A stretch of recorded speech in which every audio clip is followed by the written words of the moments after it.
네, 오랜만입니다. 네. 아마 이번 한 주간도 분주한 일상을 살다 오신 분들이 많으실 텐데요.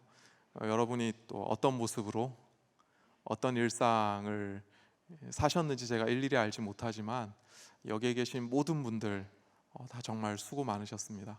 우리 옆 사람에게 한번 이렇게 인사할까요? 수고 많았습니다. 네. 특히 간사님들, 리더분들 계시죠? 그분들한테는 더 오늘 고맙습니다. 네, 인사해 주면 좋겠습니다. 네. 고맙다고 말한다고 뭐 이렇게 통장에 10,000원씩 빠져나가는 거 아니잖아요. 네, 네, 마음껏 하셔도 됩니다. 이게 연말이 되면 일이 바빠지는 분들이 계시죠. 네. 그렇게 바빠지면 아무래도 시간이 훨씬 빨리 가는 것 같습니다. 벌써 다음 주가 CCC예요. 분명히 CCC가 저 멀리 있었는데 벌써 당장 다음 주가 됐습니다. 시간이 진짜 참 빠른 것 같습니다. 그 시간들을 또 우리가 함께 지내왔는데요. 네, 정말 고생 많으셨습니다. 특히 이제 CCCA가 나왔으니까 이청에서는 두 팀이 참여합니다. 네, 그 두 팀이 참여하는데 지금 열심히 연습하고 있고요. 여러분 한 주간 이 마지막 주 연습인데 열심히 기도로 응원해 주시고 또 다음 주에 함께 참여해서 한 마음으로 그 자리를 빛내주시면 좋겠습니다. 우리는 굉장히 속도감 있는 시대를 살고 있습니다. 정말 빨라요. 이렇게 속도감 있는 시대를 우리가 살고 있어서 자신을 돌아볼 겨를이 별로 없습니다.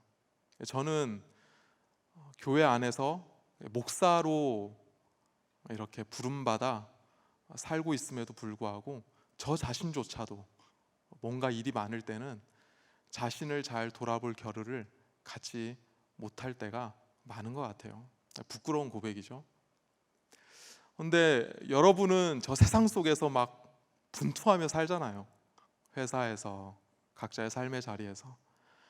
그 속도감 있는 세상 속에서 살다 보면 자신을 돌아보는 것 참 쉽지 않은 것 같습니다. 어찌 보면 세상은 우리를 향해 이렇게 얘기하는지 모르겠어요. 나 자신을 돌아본다. 야, 그럴 여유 사치 아니냐, 솔직히. 그럴 시간 있으면 더 준비하고 더 노력해서 뭔가 더 나아지려고 해야지. 자신을 돌아본다. 사치 아니냐. 이렇게 압박하는지도 모르겠습니다. 자신을 돌아본다. 내 마음을 들여다본다. 이것에 대해서 이 시대가 과연 긍정적일까? 저는 부정적이라고 생각합니다. 오히려 이렇게 얘기하고 있는 것 같아요. 야, 마음이 뭐가 중요하냐? 사람들에게 보여지는 게 중요하지. 외모나 스펙이나 학벌이나 연봉이나 그런 게 중요하지. 네 마음 그게 뭐가 중요하냐? 상처받는다고, 뭐 아프다고, 네 마음에 뭐가 있다고 그런 거 안 중요해. 다 그러고 살아. 그것보다 사람들에게 보여지는 부분 그게 중요하지. 너 지금 이러고 있을 때나 네가 무슨 10대냐 사춘기냐 이렇게 얘기하지 않나, 이런 생각이 듭니다. 연말에 일이 많고 고단해요. 그러면 사실은 좀 떠나고 싶죠. 서정주 시인의 시처럼 정말 눈이 부시게 푸르는 날입니다. 가을 하늘이 참 파래요. 좋은데 이렇게 보고 있으면 떠나고 싶죠. 여행 가고 싶다. 이런 때 뭔가 자신을 들여다보라라고 앞에서 목사가 얘기하면 그 또한 또 하나의 일처럼 느껴지실 수 있을 것 같아요. 아무것도 안 하고 싶다. 간사님들, 리더들 수고하시고 팀 이끌고 이 자리에 계십니다. 그럼 힘들죠. 예배에 집중하기가 쉽지 않으실 것 같아요. 얼마나 힘들겠어요. 한 주간을 직장 생활하고 토요일 날 또 리더 모임하고 또 오늘 또 사역하고 쉽지 않습니다. 그러니까 뭔가 현대인들이, 특별히 서울 한복판을 살아내는 청년들이 내 마음을 들여다본다, 자기 자신에게 뭔가 집중한다, 이게 참 쉽지 않은 것 같아요. 2020년의 트렌드가 더 나에게로 집중하게 한다고 합니다. 그러니까 2020년의 트렌드는 나에게로라고 누가 이렇게 한마디로 정의하시더라고요. 사실 이 시대는 자기중심적인 시대입니다. 그 어느 때보다 자기중심적인 시대를 살고 있습니다. 그럼에도 불구하고 더 자기중심성이 강화된 시대라는 거죠. 아이러니하죠. 이 시대는 그 어느 때보다 나 자신이 강조되고 있지만 정작 내가 나 자신과 진지하게 대화하는 시간을 갖는 것은 별로 안 좋아합니다. 나 자신에게 하게 하는 이유가 뭘까요? 목적이 어디 있을까요? 내가 너에게 딱 맞는, 내가 너에게 딱 어울리는 뭔가를 만들어 줄 테니까 그거 사. 여기에 있지 않을까요? 진짜 내 중심, 진짜 나에게는 별로 관심이 없는 것 같습니다. 그래서 성경은 우리에게 말씀합니다. 나는 진짜 너에게 관심이 있다. 뭔가 가면을 쓰고 멋있게 차리고 있는 그런 너가 아니라 진짜 너의 속사람, 너의 외모가 아닌 너의 중심, 나는 거기에 더 관심이 있다 라고 성경은 말씀하고 있습니다. 나 자신과의 진지한 시간, 나 자신과의 솔직한 대화 굉장히 중요합니다. 근데 이런 시간들을 사실 갖게 하는 것이 큐티, 기도 이런 시간들이에요. 그런데 오늘은 이제 이것을 얘기하기보다 이렇게 나 자신과의 진지한 시간을 갖게 하는데 아주 좋은 방법이 있습니다. 그것은 바로 내가 지나온 발자취를 돌아보는 겁니다. 마치 일기를 쓰는 것처럼요. 우리가 제자 훈련을 하게 되면 영성 일기라는 것을 쓰게 합니다. 그러니까 하루를 돌아보면서 내가 어떻게 살았는지를 점검하게 합니다. 일기를 쓰면서요. 그게 뭐죠? 나 자신과 진지하게 대화하는 시간을 갖게 하는 거죠. 내가 나 자신과 진지하게 대화하고 내가 어떤 발자취를 걸어왔는지를 좀 진지하게 들여다보면 앞으로 내가 어떤 삶을 살아야 하는지가 조금 더 분명해지겠죠. 이게 굉장히 중요합니다. 저는 개인적으로 올 한 해를 좀 정신없이 보낸 것 같습니다. 과거에는 대학 청년부가 하나의 공동체였습니다. 그런데 올해부터는 청년 1부, 2부, 3부로 개편을 하게 됐어요. 그리고 저는 청년 2부 디렉터라는 위치에서 섬기게 되었습니다. 한 번도 안 해본 거였어요. 처음 해보는 일이었습니다. 이 학부모가 되어서 아이를 처음 초등학교에 보내면요, 그 1년은 굉장히 좀 분주해집니다. 왜냐하면 초등학교라는 곳을 처음 보내보는 거거든요. 그래서 학부모들이 대체로 그 초등학교 1학년 때는 굉장히 마음이 분주해져요. 다 처음 겪어보는 일이니까요. 이 디렉터로서의 1년여의 시간이 제게 좀 그렇게 정신 없었던 시간들입니다. 뭔가 변화에 발맞추어서 청년들과 대화를 하고 그 다음에 청년들의 의견을 귀담아 듣고 잘 들었는지 모르겠어요. 그러면서 뭔가 새로운 시도를 해보려고 했었던 것 같아요. 연초에 간사 리트릿 또 연합으로 다 같이 부산으로 이렇게 다녀왔고요. 제자 훈련도 뭔가 복음에 더 집중하면서 복음 중심이면서도 이 시대의 옷을 입고 있는 그런 제자 훈련은 없을까 그렇게 고민하면서 교재를 선택하고 뭔가 좀 다르게 해봤습니다. 리더 모임도 뭔가 다른 틀을 시도하고 있습니다. 이러기 위해서 참 많은 회의를 거쳐야만 했어요. 그런데 이렇게 지나왔음에도 불구하고 저 자신은 아직도 잘 모르겠습니다. 과연 디렉터는 어떻게 해야 하는 걸까? 어떤 디렉터가 좋은 디렉터일까? 아직도 잘 모르겠습니다. 그런데 시간을 이렇게 뒤돌아보면서 정말 감사한 게 있어요. 우리 진장님들께 너무 감사합니다. 여러분, 이게 제가 뭔가를 하자 해서 되는 게 아니거든요. 조직이라는 건 결국 사람이잖아요. 그렇죠? 사람이 조직이에요. 조직 구성을 이렇게 짠다고 돌아가는 게 아니잖아요. 그 요소에 있는 사람들이 어떻게 마음을 모아주고 움직이느냐, 이게 진짜죠. 네. 근데 우리 진장님들이 정말 마음을 모아주셨어요. 이청 진장의 구호가 무함입니다. 무조건 함께. 무조건 함께 해주셔서 좋은 아이디어도 내주시고 본인도 직접 나서주시고 섬겨주시고 이렇게 해서 여기까지 올 수 있었던 것 같습니다. 정말 돌아보니까 너무 감사하더라고요. 더불어서 우리 간사님들, 리더 여러분, 너무너무 감사합니다. 그 자리에 있어줘서, 그 길을 버텨내줘서 진심으로 감사합니다. 이게 앞자리에 있다 보면요, 실수를 많이 하게 되어 있습니다. 간사와 리더로 섬기다 보면 앞자리에서 자신의 연약함을 봅니다. 그리고 내 허물과 내 연약함이 이 팀원들과 조원들 앞에 여실히 드러나는 걸 경험합니다. 그러면서 얼마나 가슴앓이를 했을까요? 그럼에도 불구하고 그 자리에 있어 주셔서 너무나 감사합니다.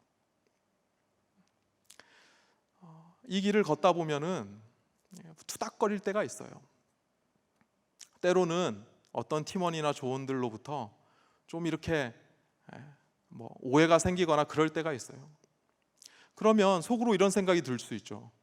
야, 쟤가 날 호구로 아나? 그런 생각이 들 수도 있어요. 하지만 그럼에도 불구하고 그 길을 걸어가줘서 진심으로 고맙습니다. 예수님께서 십자가의 길을 어떻게 가셨죠? 수치의 길이지만 의연하게 가셨죠. 부끄러움을 개의치 않고 의연하게 가셨습니다. 우리 간사님들, 리더 여러분, 부끄러워하지 않고 의연하게 그 자리 잘 지켜줘서 정말 진심으로 고맙습니다. 어떤 간사님이 그러시더라고요. 1년을 어떻게 보내야 하는지 모르겠는데 정말 은혜다. 자기가 한 게 1도 없답니다. 이분이 여름 사역까지 사실 고생을 많이 했어요. 제 앞에서 눈물을 보이기도 했습니다. 그러니까 그 말이 그냥 들리지가 않더라고요. 여러분에게 한번 여쭤보고 싶습니다. 지나온 발걸음을 이렇게 돌이켜 볼 때에 여러분, 내가 그 길을 걸을 줄을 알고 오셨어요? 아니면 모르고 오셨어요? 모르고 오셨죠. 알았으면은 그때 그러지 않았겠죠. 그런 선택을 하지 않았겠죠. 그렇죠? 한 번만 더 여쭤보고 싶습니다. 오늘부터 또 우리는 앞으로를 살아야 합니다. 앞으로 걸어가야 하는 그 길, 일상에서, 나의 직장에서, 나의 삶의 자리에서 내가 걸어가야 하는 그 길, 어떤 길인지 아시는 분 혹시 계십니까? 모르시죠. 저도 모릅니다. 우리가 걸어왔고 앞으로 걸어야 할 길은 보이지 않는 길입니다. 우리는 보이지 않는 길을 걷고 있습니다. 그러면 하나님은 그 길을 어떻게 인도하실까요? 이 질문이 오늘 우리가 읽은 말씀에 깔려 있습니다. 하나님께서 이스라엘 백성들에게 요단강을 건너라 이렇게 말씀하셨습니다. 요단강을 건너면 돼요. 목적지가 어디입니까? 가나안 땅입니다. 지도를 한번 보여주실까요? 지도를 준비했습니다. 여기가 가나안 땅입니다. 여러분 왼편에 보시면 세로로 가나안 이렇게 써 있죠. 가나안 서편은 지중해 바다가 있습니다.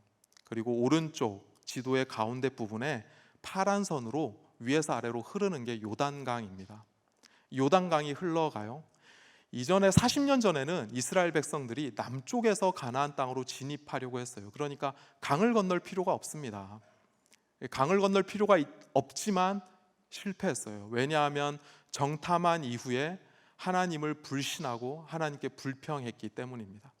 하나님이 우리를 이 땅으로 집어넣어서 다 죽이려고 하신다고 그렇게 하나님을 불신했습니다. 결국에는 가나안 땅으로 들어가지 못하고 40년을 방황하게 됩니다. 그리고 이제 다시 요단강 앞에 섰어요. 이제는 동쪽에서 들어가야 합니다. 그러니까 강을 건너야 하는 거예요. 밑에 보시면은 네모 박스가 있죠. 긴 네모 박스가 느보산입니다. 모세가 죽은 곳이죠. 하나님께서 모세를 느보산 정상에 세우셔서 가나안 땅을 한번 보여주십니다.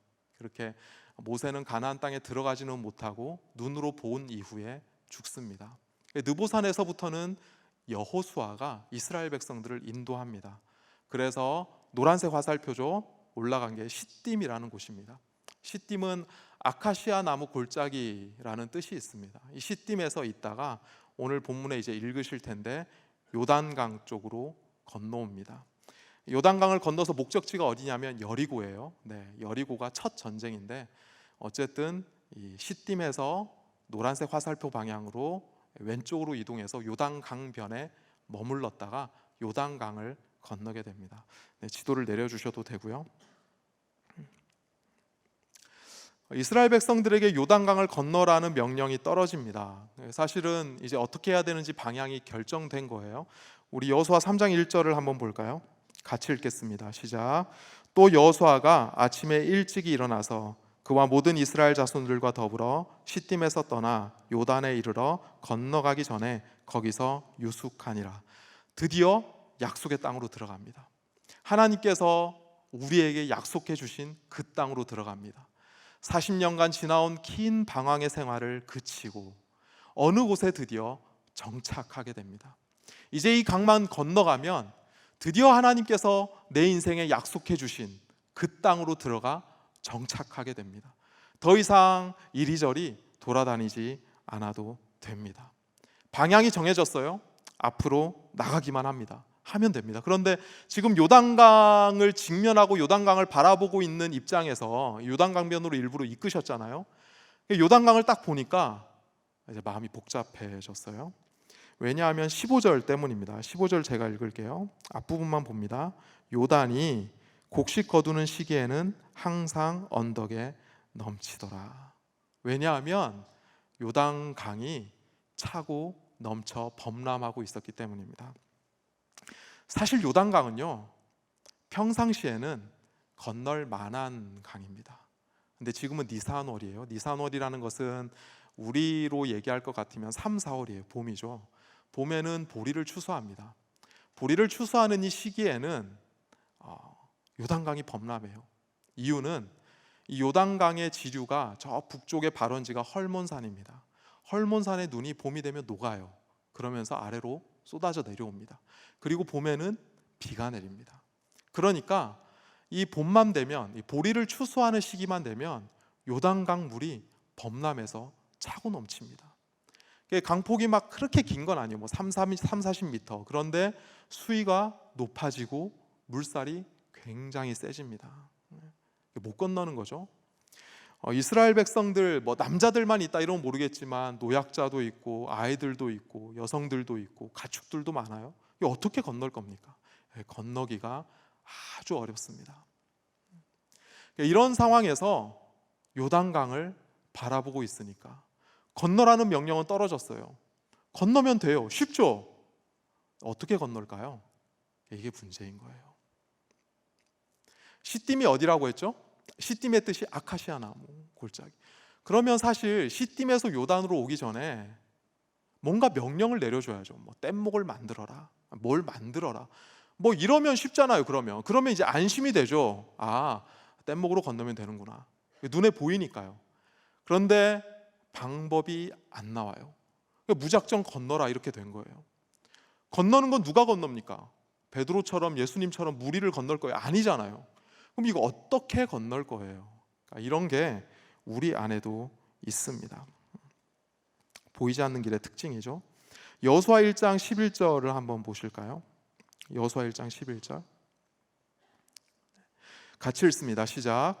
진중에 두루 다니며 그 백성에게 명령하여 이르기를 양식을 준비하라. 사흘 너희가 이 요단을 건너 너희 하나님 여호와께서 너희에게 주사 차지하게 하시는 땅을 차지하기 위하여 들어갈 것임이니라 하라. 아멘. 사흘 뒤에 들어가겠구나. 아멘. 그런데 요단강을 보고 있으니까 사흘 동안 계속 강이 범람해요. 물살도 세지고 이게 못 건너요. 마음이 복잡해지는 거죠. 왜냐하면 어떻게 건너야 하는지 방법이 제시되지 않았기 때문입니다. 이것이 바로 무엇의 특징일까요? 보이지 않는 길의 특징입니다. 우리가 걸어가는 인생길의 특징입니다. 하나님이 뭔가 친절하게 느껴지지 않습니다. 하나님 굉장히 터프하게 느껴집니다. 하나님이 친절하지가 않아요. 뭔가 좀 세심하고 친절하게 이렇게 한 스텝 한 스텝 해주시면 좋을 것 같은데 그런 게 없어요. 그냥 크게 딱 던져놓고 걷기는 내가 걸어야 되는데 그러니까 하나님이 친절하게 느껴지지 않고 뭔가 하나님이 방관하시는 것 같고 내 인생에 크게 관심이 없으신 것 같고, 하나님은 이 수많은 하나님의 자녀들을 다 케어하셔야 하니까 나에게 이렇게 주목하시지는 않는 것 같고, 이런단 말이죠. 이것이 뭐죠? 보이지 않는 길의 특징입니다. 예를 들어서 리더를 예를 들어 볼게요. 리더를 하라. 너는 리더다. 네, 알겠습니다. 여기까지는 좋아요. 리더는 뭐 해야죠? 크게 조언들 신방하고 GPS 인도하고 됐죠. 자, 그런데 리더를 하다 보면 이것만 있어요? 아니죠. 상황들이 막 생깁니다. 장소가 어그러지기도 하고, 그다음에 열심히 준비했는데 조언들이 그날따라 안 나와 버려요. 한 명 나오고, 그러면 또 이걸 해야 되나 말아야 되나, 어떻게 해야 되나. 그리고 또 관계 갈등이 생기기도 합니다. 조언들 사이에 투닥거리고, 아니면은 그러지 않아야겠지만 나랑 간사님 사이에 갈등이 생길 수도 있고. 자, 이런 상황이 오면 자, 어떻게 해야 될까요? 어떻게 해야 되죠, 여러분? 안 가르쳐줘요. 이런 상황에서 어떻게 해라 이런 게 없잖아요. 그렇죠? 원리는 있지만 어려운 겁니다. 답답하고 막막합니다. 이 상황을 누가 확 찢어주면 좋겠어요. 그런데 그렇지 않잖아요. 그 사이에서 나는 계속 앞으로 걸어가야 합니다. 이 중에 자신의 미래를 놓고 고민하지 않는 사람 한 사람도 없을 거라 생각합니다. 내 미래에 대해서 불안하지 않는 사람 한 사람도 없을 거라 생각합니다. 예수님 분명히 우리에게 말씀하셨습니다. 담대하라, 내가 세상을 이기었노라. 아멘. 그런데 불안해요. 왜죠? 앞이 보이지 않기 때문입니다. 하나님의 말씀은 내가 믿지만, 그러나 내 앞에 놓인 현실과 저 높은 벽을 마주하고 있을 때 자꾸 내 마음은 또 흔들립니다. 이겼다라고는 말씀하시는데 이걸 어떻게 헤쳐나가지? 어떻게 풀어가지? 어떻게 지나가지? 이런 질문이 우리 속에서 끊어지지 않기 때문입니다. 구체적인 방법을 제시하지는 않습니다. 다시 본문으로 돌아와서요, 여호수아 3장 2절과 3절을 봅니다. 사흘 후에 관리들이 진중으로 두루 다니며 이렇게 명령해요. 3절, 백성들에게 명령하여 이르되 너희는 레위 사람 제사장들이 너희 하나님 여호와의 언약궤 매는 것을 보거든 너희가 있는 곳을 떠나 그 뒤를 따르라. 어떤 명령이 떨어집니까? 제사장들이 하나님의 언약궤를 맬 거랍니다. 매면은 그 순간 텐트를 치고 짐을 싸서 그 제사장 뒤를 따라가라, 이렇게 명령이 떨어집니다. 저는 이 본문을 묵상하면서 한 가지 의문이 있었습니다. 시딤에서 요단까지의 거리가 12km 정도 됩니다. 여호수아가 아침에 일찍 출발했어요. 그러면 인원이 많기 때문에 제 시간에 도착은 못합니다. 시간이 걸리죠. 하지만 정오쯤에는 도착했을 거예요. 그러면 건너면 되잖아요. 그런데 다시 아침에 걷었던 텐트를 또 쳐라. 거기서 다시 야영할 채비를 갖춰라. 그럼 질문이 들죠. 아니, 여기서 멈출 거면 그냥 시딤에 있다가 그러다가 사흘 뒤에 건너지 왜 굳이 요단강 앞에 백성들을 놔뒀을까? 왜 사흘 동안 범람하는 요단강을 쳐다보게 하셨을까? 자, 그런데 이 강을 어떻게 건너야 할까요? 현실의 벽 앞에서 계속 고민하고 있는, 방법을 제시하지 않았으니까 고민하고 있는 백성들에게 홍해처럼 전날 밤에 밤새도록 하나님이 동풍을 불어서 길을 내고 땅을 마르게 하신 것도 아니에요. 아침에 눈 떴더니 그대로예요. 저는 어렸을 때 이 본문을 읽을 때 요단강이 홍해 아류작처럼 느껴졌어요. 홍해보다 작은 강이니까, 바다는 아니니까 쉽게 건넜겠지. 아니에요. 홍해는 하나님이 가만히 서서 지켜보라 하신 다음에 하나님이 갈라놓으셨어요. 그리고 건넜잖아요. 요단강은 아니에요. 제사장들 뒤에 섰는데, 쭉 다 섰는데 여전히 강물은 그대로입니다. 그리고 뭐라고 하시죠? 건너라. 어렵죠.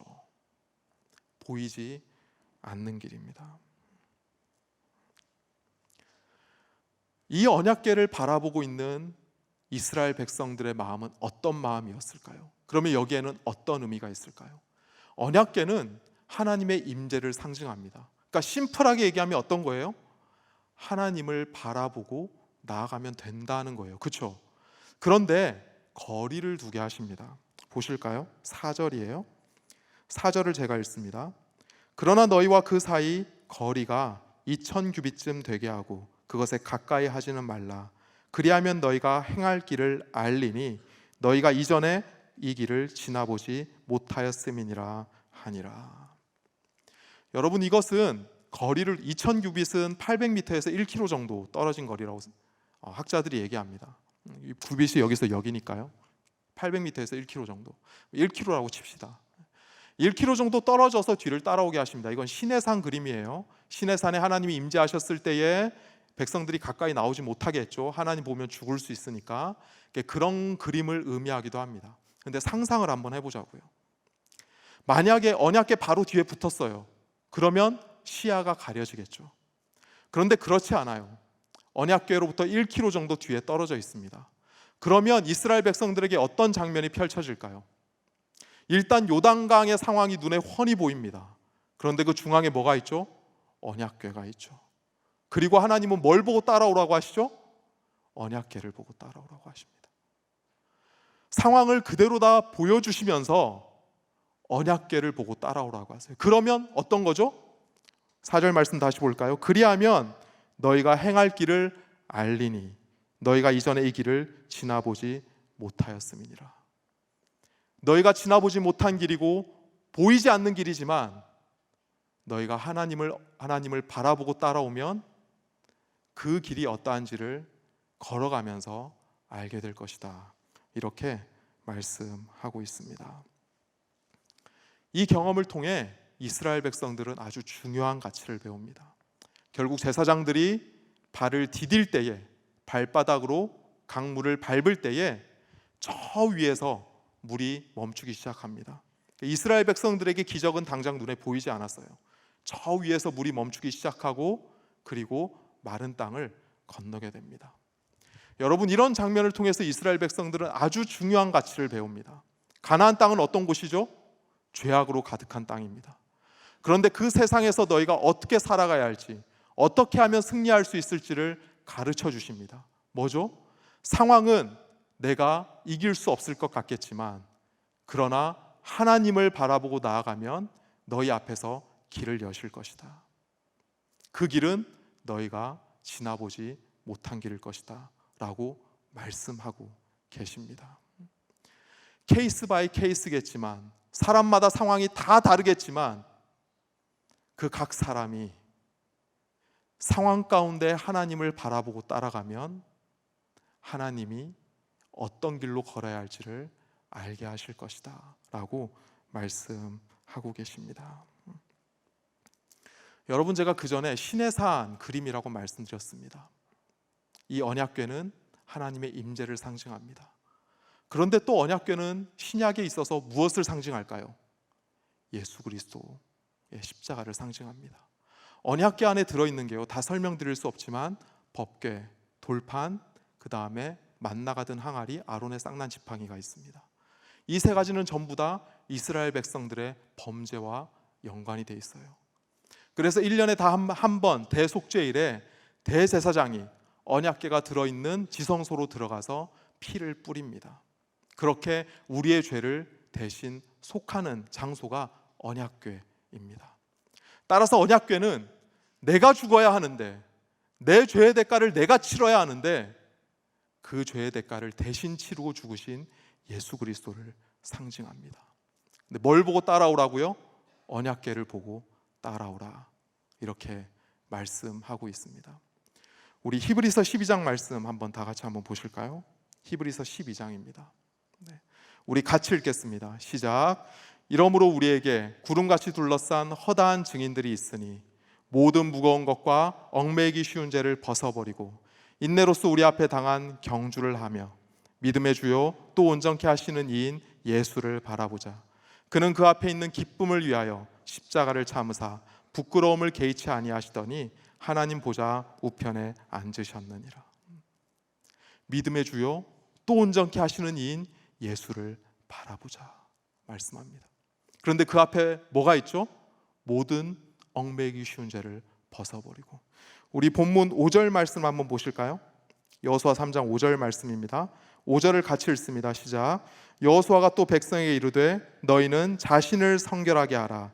여호와께서 내일 너희 가운데 기이한 일들을 행하시리라. 어떤 준비를 해야 했죠? 사흘 동안 자신을 성결하고 거룩하게 해야 했습니다. 그게 중요한 거죠. 이것이 바로 언약궤를 따라가는 자세이고 모습입니다. 앞서서 제가 우리 자신의 마음을 좀 들여봐야 한다고 말씀드렸습니다. 이 시대가 어느 때보다 나 자신이 중요하다고 얘기하고 있지만 진짜 내가 누구인지에 대해서는 관심을 갖지 못하게 하는 아이러니한 시대다라고 말씀드렸어요. 그러나 우리를 진실로 사랑하시는 하나님께서는 나의 그 진짜 나 자신에게 관심이 있으십니다. 그래서 우리의 마음이 무엇보다 중요하다 말씀하십니다. 우리 잠언 4장 23절 말씀을 한번 같이 읽어볼까요? 잠언 4장 23절 시작. 모든 지킬 만한 것 중에 더욱 내 마음을 지키라. 생명의 근원이 이에서 남이니라. 이 세상에는 우리가 지켜야 할 것들이 참 많습니다. 내 건강 지켜야죠. 내 가족도 지켜야죠. 내 직장의 그 자리 내 자리 지켜야죠. 그리고 내 돈 허투루 나가지 않도록 새지 않도록 잘 지켜야 합니다. 이렇게 우리가 지켜야 할 중요한 것들이 굉장히 많습니다. 그런데 내가 지켜야 할 그 많은 것들 중에 더욱 너 자신의 마음을 지켜라. 하나님은 말씀합니다. 왜죠? 생명의 근원이 이 마음에서부터 나기 때문입니다.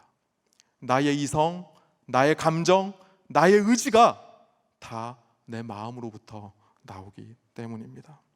그런데요, 이렇게 중요한 내 마음은 하얀색이 아니에요. 오늘 교육자들 다 하얀색 넥타이 메고 이렇게 성찬 섬겼죠. 근데 우리의 마음은요, 하얀색이 아니에요.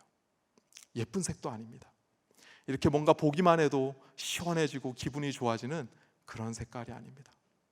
우리의 마음은 어떤 색일까요? 우리 예레미야 17장 9절 말씀을 같이 한번 보겠습니다. 같이 읽습니다. 시작. 만물보다 거짓되고 심히 부패한 것은 마음이라 누가 등이 이를 알리오마는. 참 죄송하지만 성경은요, 사람을 포장하지 않습니다.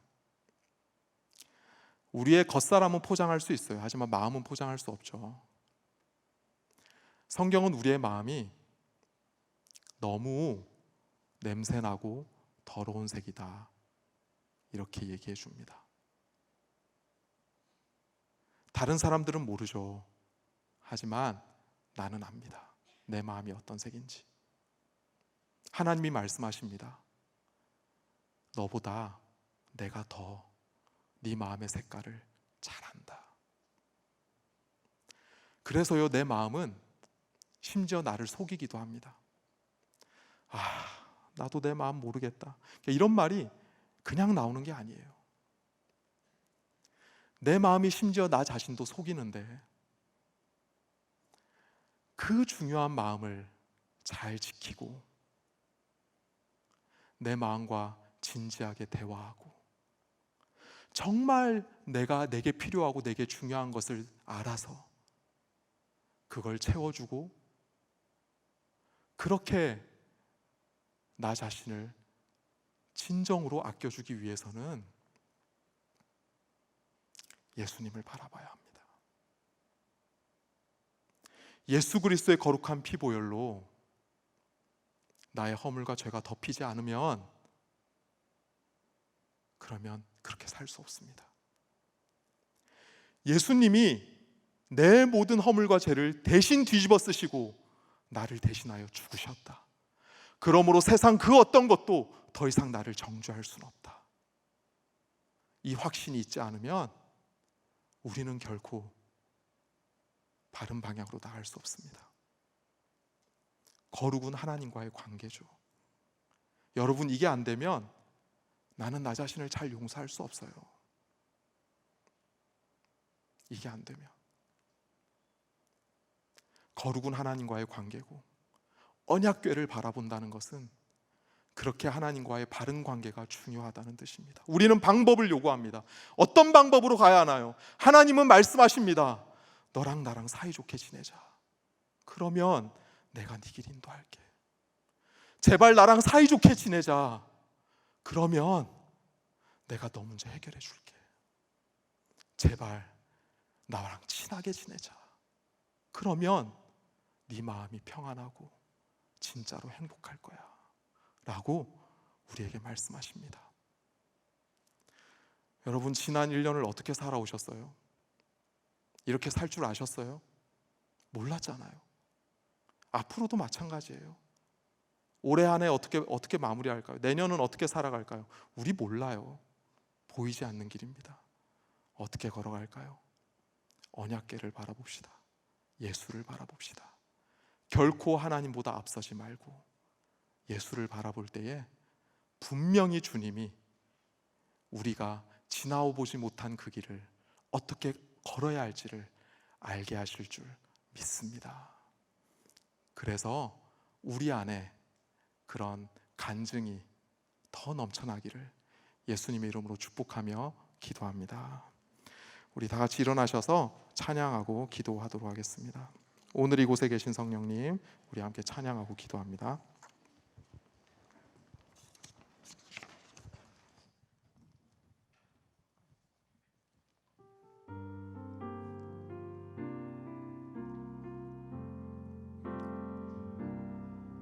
오늘 이곳에 계신 성령님, 우리에게 말씀하시고 우릴 가르치소서.